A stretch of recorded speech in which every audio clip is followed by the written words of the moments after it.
Good morning, everybody. Welcome to another episode of Hawk Blogger Mornings. I'm Brian Nemhauser. You can find me on TikTok, YouTube, Instagram, pretty much everywhere at Hawk Blogger. And we are really excited to welcome back Dalton Wasserman of PFF. Very much by popular demand, Dalton. You absolutely slayed in our your first guest appearance. Everyone was like, "Get that guy back here!" And so took a little while, but I got around to asking, and thank goodness you were available. How are you doing on this fine Thursday? Fantastic. It's been a fun first half of this NFL season, hasn't it? It has. It's bizarre, man. I don't think in any multiverse of possibilities that anyone would have expected Daniel Jones, the Indianapolis Colts, Sam Darnold, like all the things that have gone on to be going on. And yet here we are. Who knew that Cam Scadaboo getting injured would be a huge story in the NFL? Like all sorts of crazy things. And that's what we love about sports, right? Yeah, no, for sure. I mean, there's twists and turns every week. It feels like you're starting to get some teams separating. Last week was a lot of blowout games, except for the game I was at, Jets-Bengals. Of course, the Jets getting their first win of the year there, being the only one-score game. And that was honestly as shocking a football game as I've been to in a long time. But no, I mean, it feels like we're starting to get some separation. But some of those early season stories, man, they're holding. They're not just Cinderella stories. Yeah, I mean, before we get into the Seahawks, which we obviously will, the Colts, man, like that is one that I think a lot of people on their schedule in the NFC West circled as, okay, that's a W. And the Rams very fortunately got that W, much thanks to Adonai Mitchell. But now, I mean, that's seemingly the best team in the NFL by most metrics and certainly by record. Where do you think that Colts team really sits in the overall hierarchy of the NFL?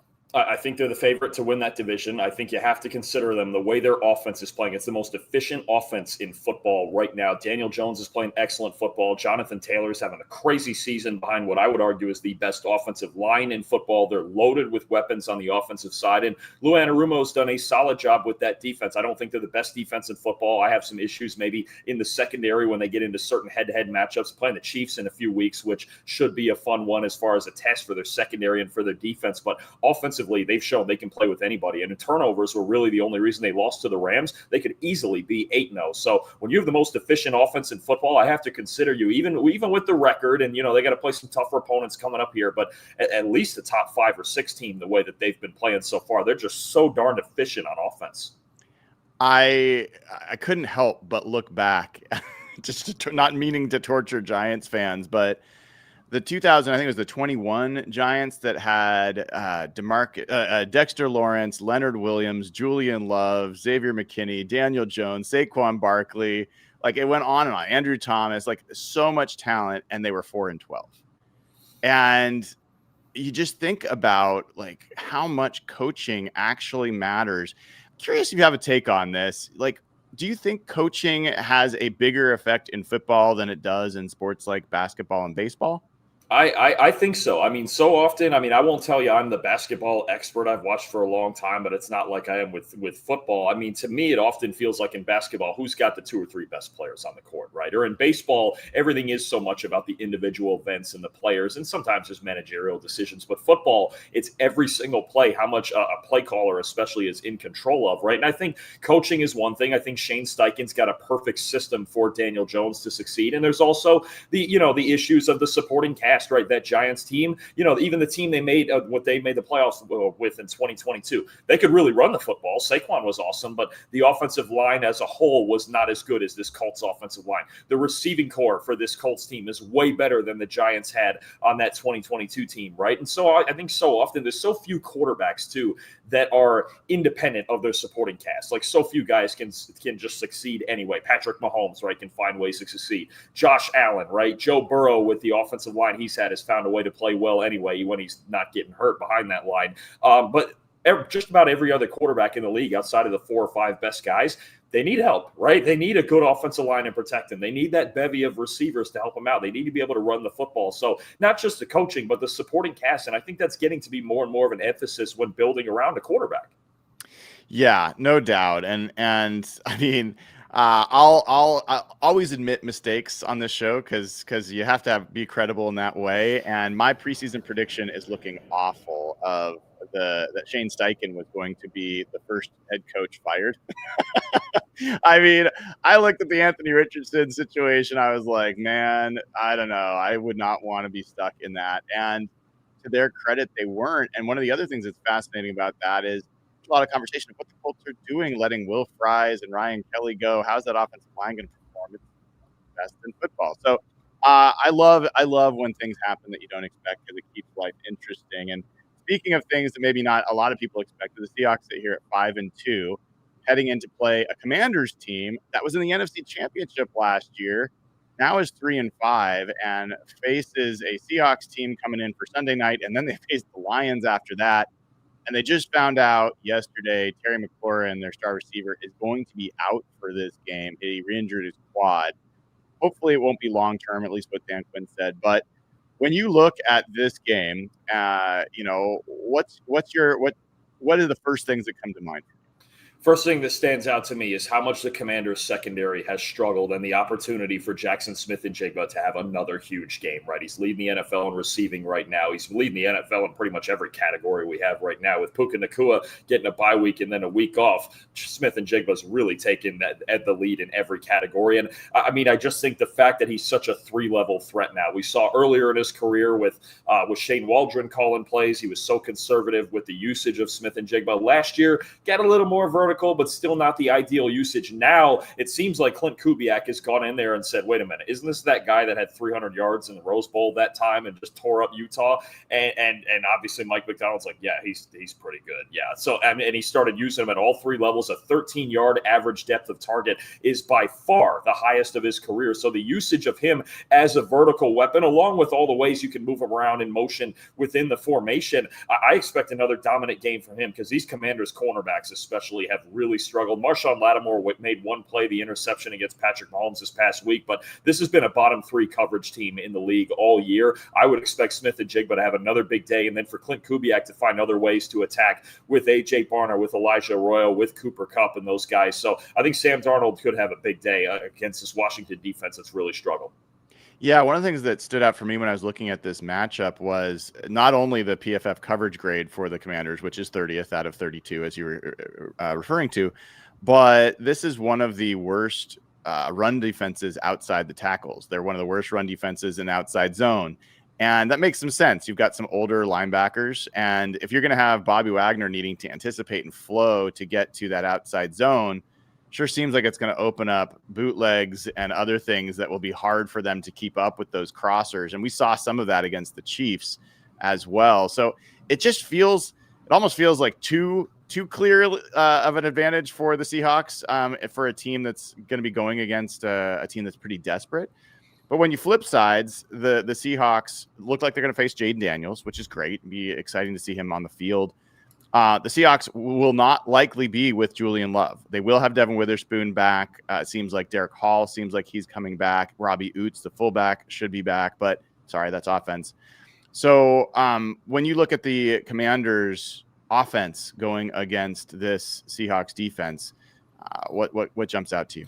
First thing that jumps out to me, you got to stop the run against this Commanders team. Even though Jayden Daniels is the superstar and he's the quarterback and he can do so many things with his arm, when this Washington team wins and loses, it's because when they win, they create explosive plays in the run game and the offense is balanced. And when they lose, it's too much about their passing game having to drop back. So it would help, one, to get ahead early so you force them into the passing game, and two, stop the run, especially yards after contact is a big stat for this Washington team. If they get over 100 yards after contact, they're probably going to win a football game against anybody they play against. That's usually been the magic number for them. So Ja'Cory Krosky-Merritt, Chris Rodriguez, Jeremy McNichols, Jayden Daniels himself, obviously. And look, Marcus Mariota is even a good rushing threat, but Daniels is on another level when it comes to rushing. And we'll see if he's even 100% with the hamstring injury. But that's the first thing. So one thing I'm looking at with Seattle's defense that really intrigues me, especially in run defenses lately, since Nicky Manwari came back and he's healthy now, he's been their highest graded defensive player. He's been outstanding. And I think the thing is that I was always curious about Emanwari's role in the NFL is, where is he going to play most often right now? And right now they're using him as kind of that big nickel, third-ish linebacker next to Ernest Jones and Tyrese Knight. And he's been outstanding in run defense. And the funny part to me is on early downs especially, that used to be Devin Witherspoon in the slot helping out in run defense because he's so darn good at it. Now on early downs, is it kind of like what the Chiefs have going with guys like Shamari Connor or Jayden Hicks, where you have the bigger Emanwari in there in the nickel on early downs, and then you take him out and you get into a true nickel and move Witherspoon into the slot if you need to in coverage situations. This is the part I think we talked about earlier in the season where Mike Macdonald, remember we talked about he can be very fluid with how he wants to use these guys and in what alignments on any given down. That's been the case right now with Nick Emanwari, and with Witherspoon back, I'm so curious to see how this works, especially on early downs and run defense.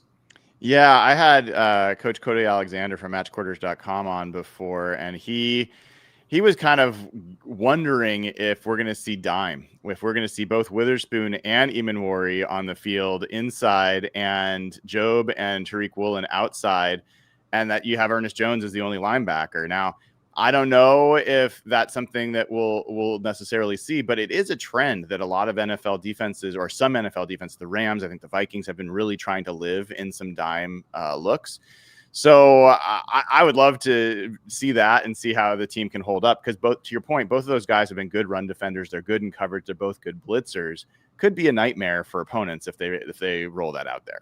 Yeah, absolutely. And I think as far as the run game goes, I think that's a great call to make because I assume Ernest Jones, I believe, is the green dot, right? So he's going to be out there every snap. So, I mean, you've got him. Emanwari is big enough that he looks like a weak side linebacker. He does. And against light boxes, if teams are trying to run into a light box, well, it's not quite as light when Emanwari's hitting the way he's hitting right now. And then you have just the ability to match up with teams inside and outside, right? You have so many teams now that emphasize that slot receiver, and you have to figure out who the matchups are going to be inside. Well, if you have the luxury of, okay, Emanwari can play linebacker, he's in run support, and then Witherspoon can go inside, and you've got the depth of corners on the outside, it just gives you so many more options against so many personnel groups. So I think that is actually a great call because Emanwari is kind of playing this half linebacker role anyway. So to get into dime and just be like, hey, just so you're playing the will on this handful of snaps, or even in passing situations, it still protects you when teams are trying to spread you out and run the ball against lighter boxes. I think that is a great idea. Well, the Seahawks have managed without Julian Love and Devin Witherspoon for most of this season. And, Ty Okada has been getting in there. You've been seeing other cornerbacks step up over time. Like the Julian Love absence now, maybe it doesn't show up as a big deal in this one against Washington. How much do you think that would potentially affect them going forward against, they're going to be playing the Rams here in a couple of weeks?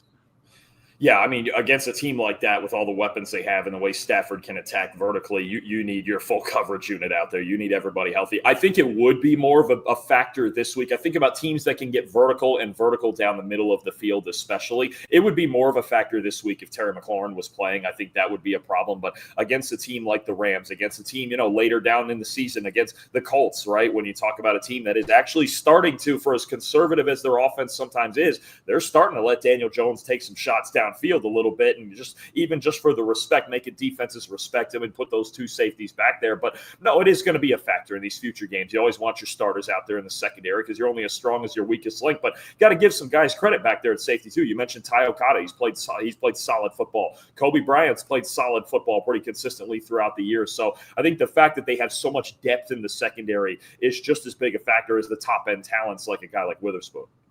What do you make of the season that Jayden Daniels is having? And I'm not talking about the injuries, but even in his first game of the year, he didn't seem quite like the same player he was last year.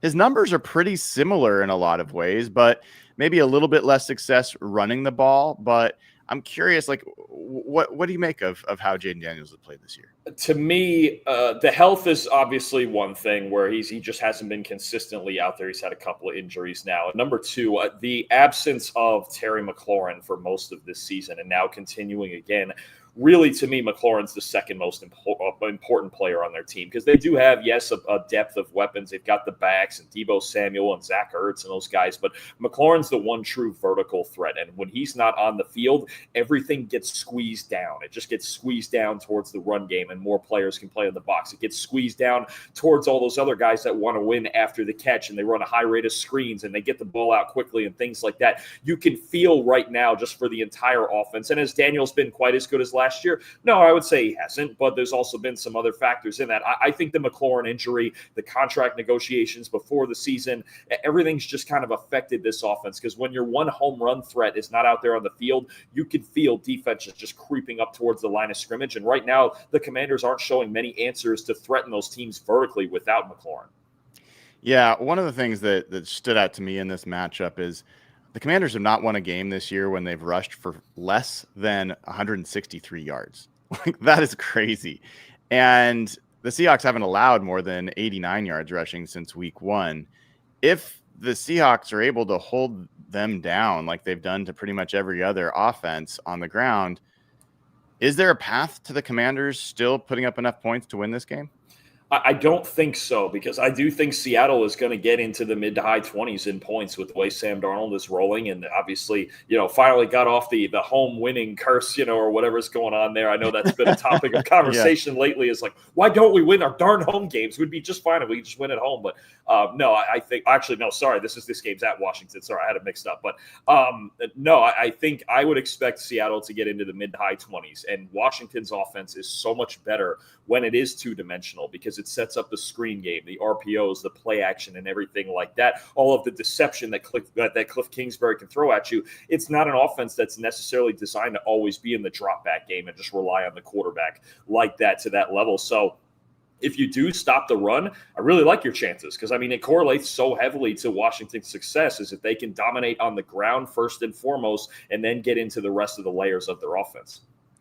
If I was to ask you what's more likely, the Commanders win this game, desperate Commanders team win this game at home on prime time, or that the Seahawks win this game comfortably, which do you think is more likely?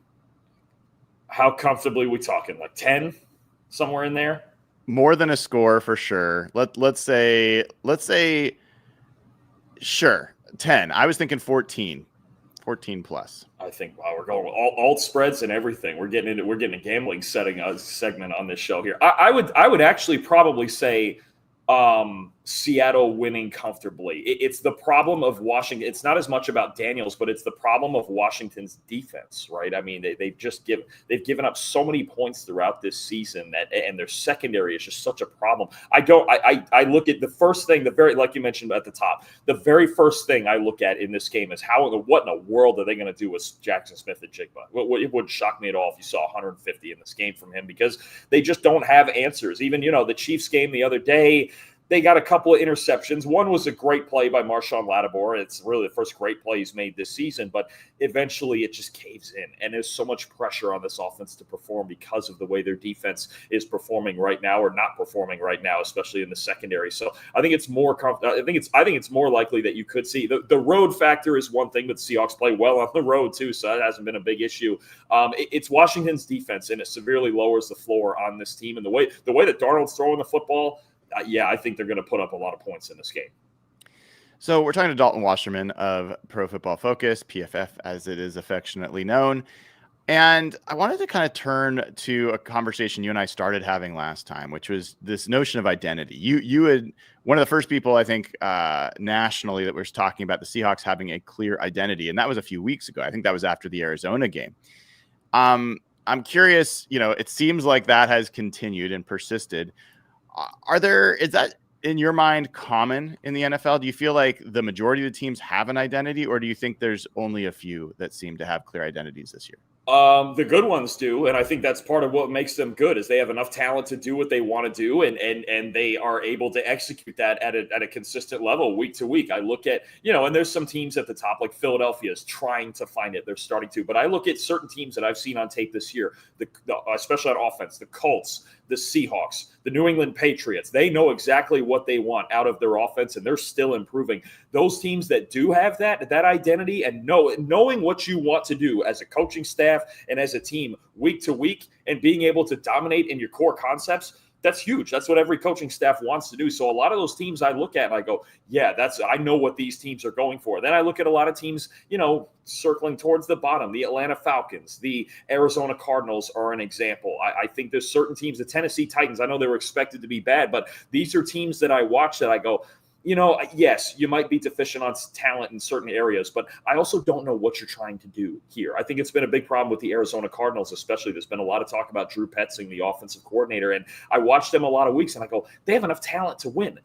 What is the goal? What is the goal here schematically? What are our base things that, because every offense is going to have 3 or 4 base goals that we go, okay, what are we trying to hit? What concepts, what area of the field are we trying to attack? And there's certain teams where I don't see that. And a lot of those teams are towards the bottom of the league. It is a huge help to go into a season and go into each week knowing exactly what you want to do. And coming into the season, when you guys hired Clint Kubiak, I was like, oh, I know what's coming. I know exactly what's coming with this offense because we saw it in good spurts last year with the Saints, and he's already worked with Sam Darnold before. So knowing that and Darnold's comfort within the system and knowing the goals of this offense, it is a huge asset to have because that's something that can hold consistently week to week. Yeah, and it's a great point because last year the Seahawks with Ryan Grubb really did feel like week to week they were trying to figure out what they were. They were a bit of an amoeba in that way, kind of adapting to whoever they were playing.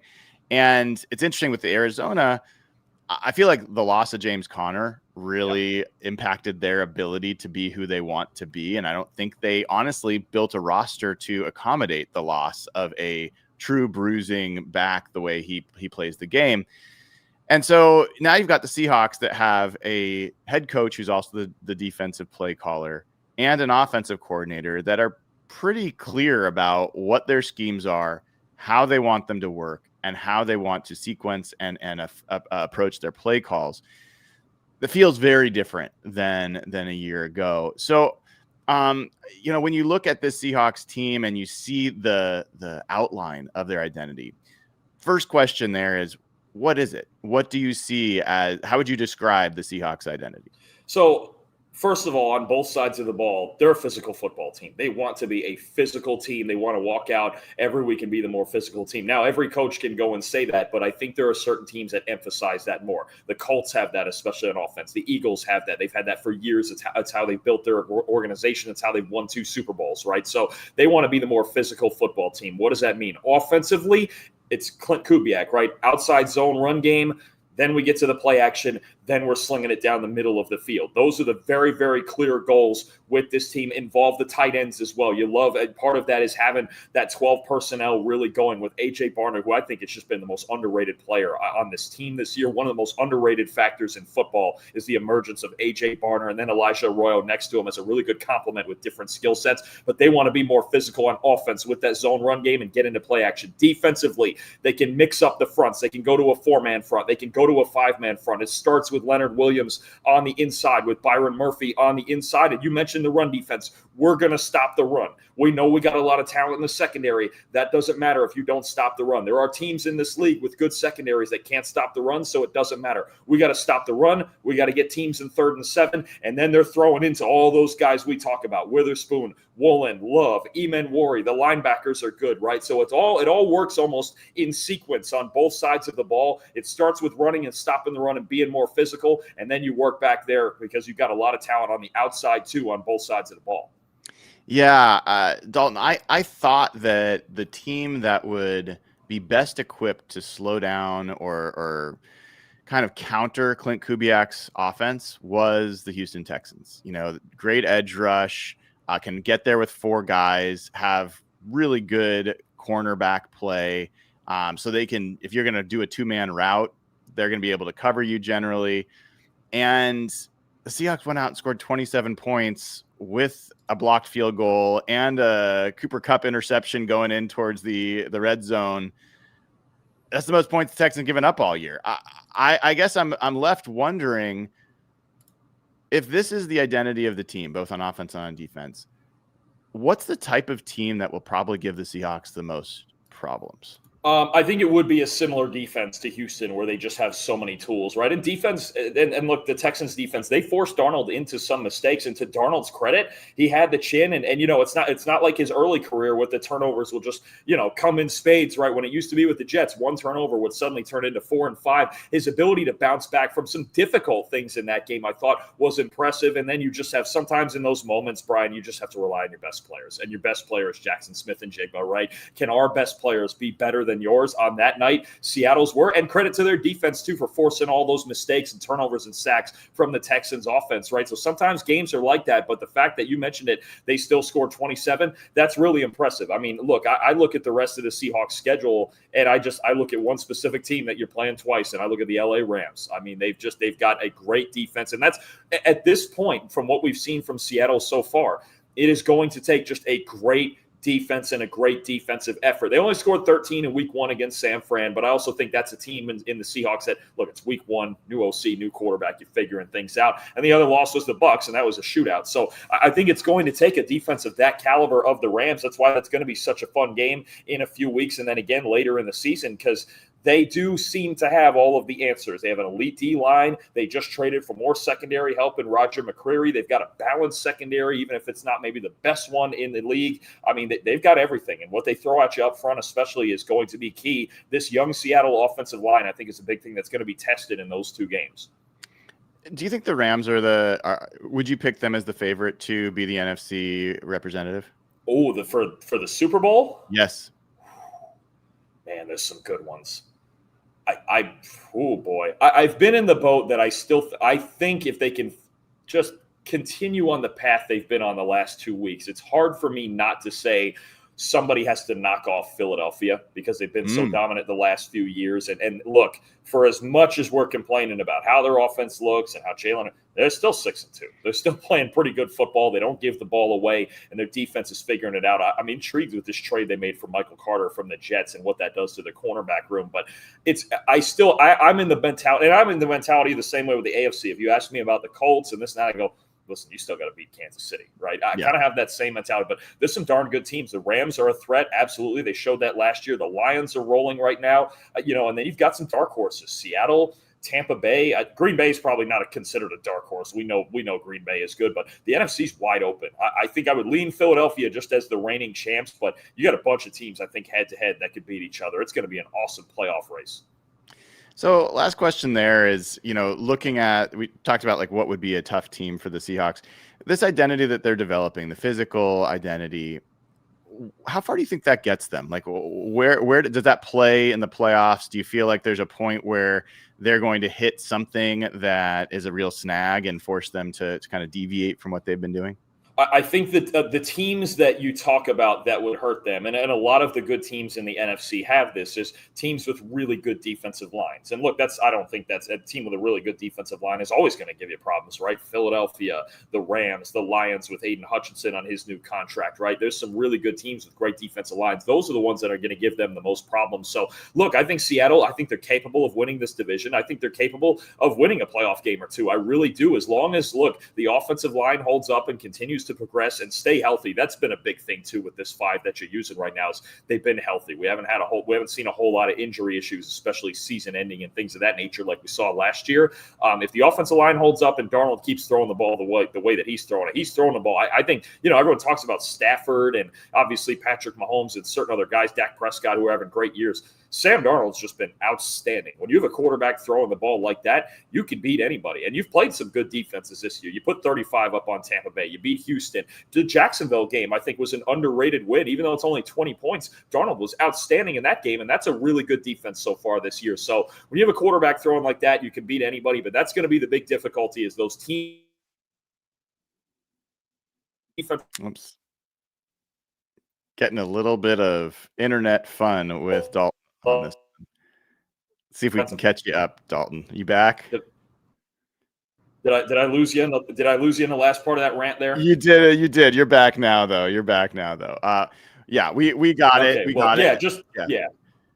So just the idea again that a great defensive line makes your life real hard. That's the hope here in Seattle. That's the hope. It goes both ways.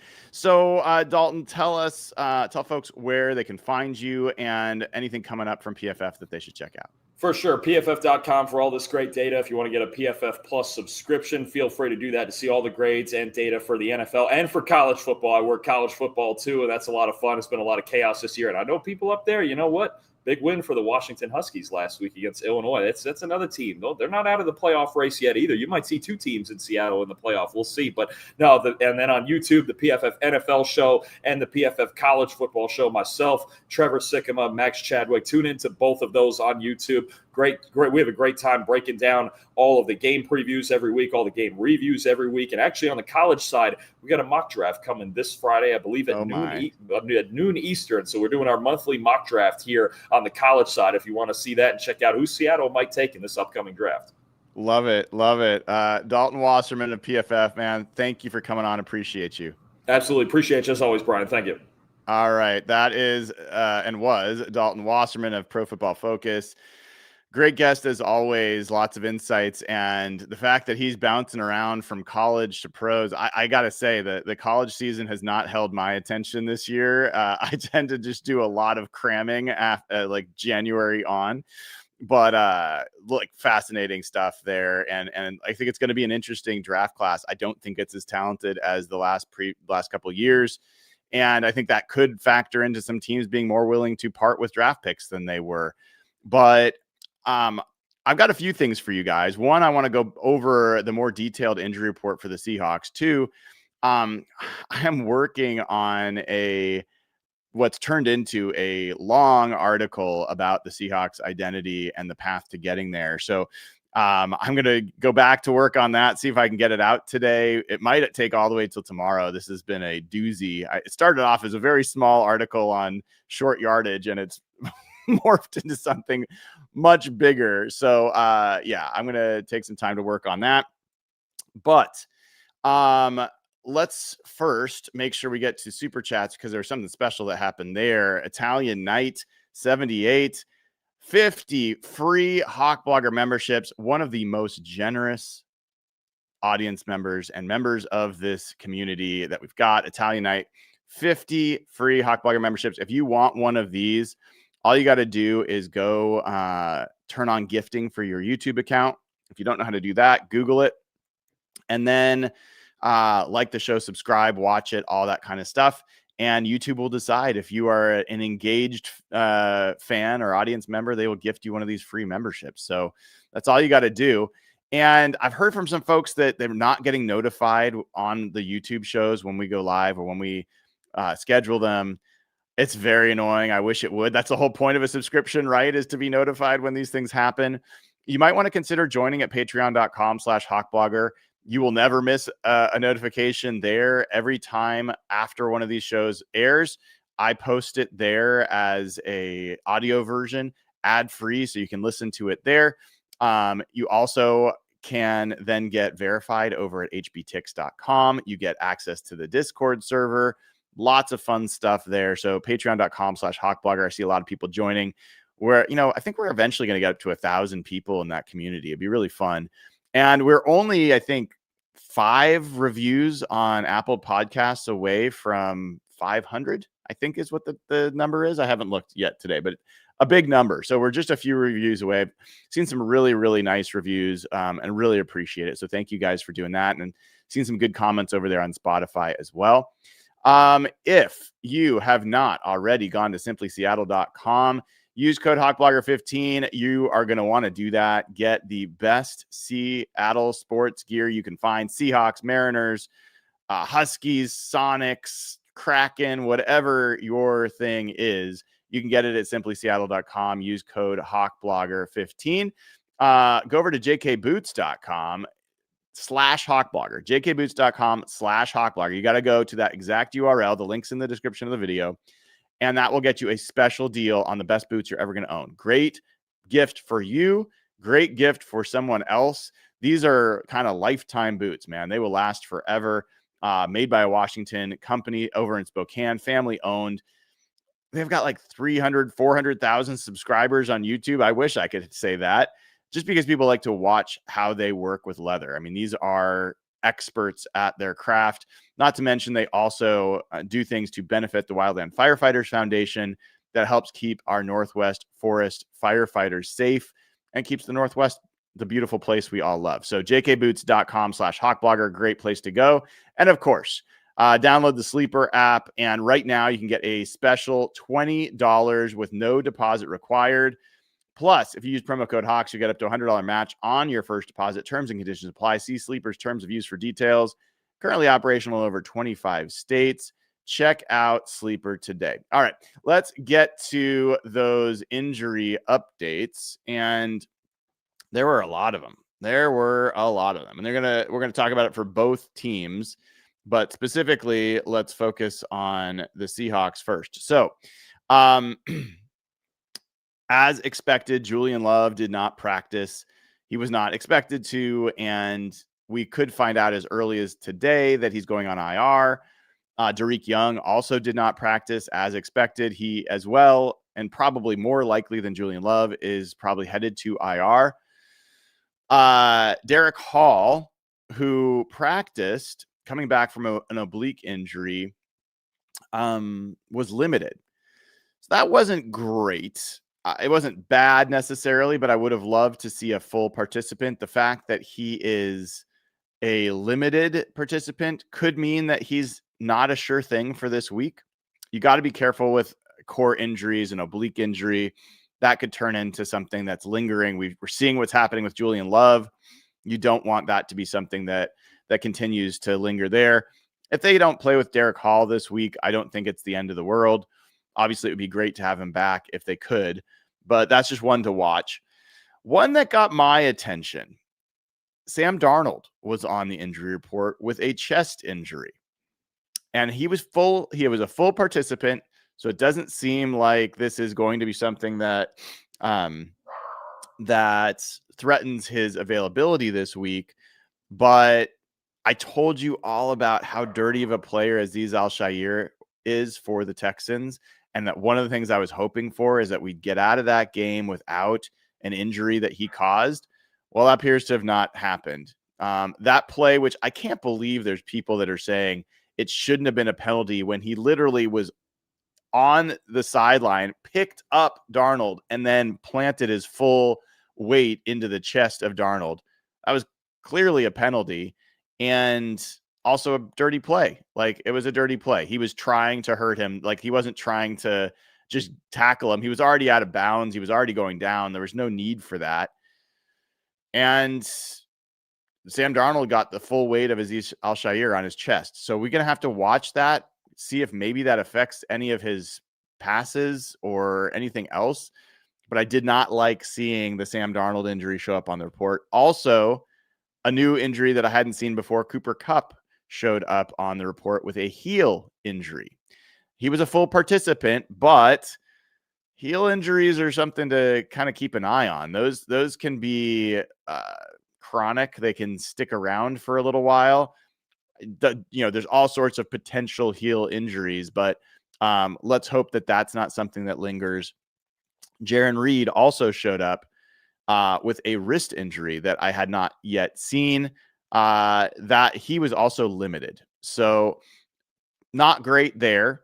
And Eric Saubert, the tight end, he had a calf injury. He did not practice at all. So Eric Saubert's been a pretty big part of their tight end rotation. His lack of availability could be an issue. It's not like a game changer. I think in that case, you'd get Brady Russell playing some more tight end. You would probably get Robbie Oots, probably get more 21 personnel types of situations, but you still have Elijah Arroyo and AJ Barner. I think they're more than capable, but it does thin you out a little bit at that position. And Saubert is, he's right up there with AJ Barner as far as the best blocker of the group. So that's one to watch.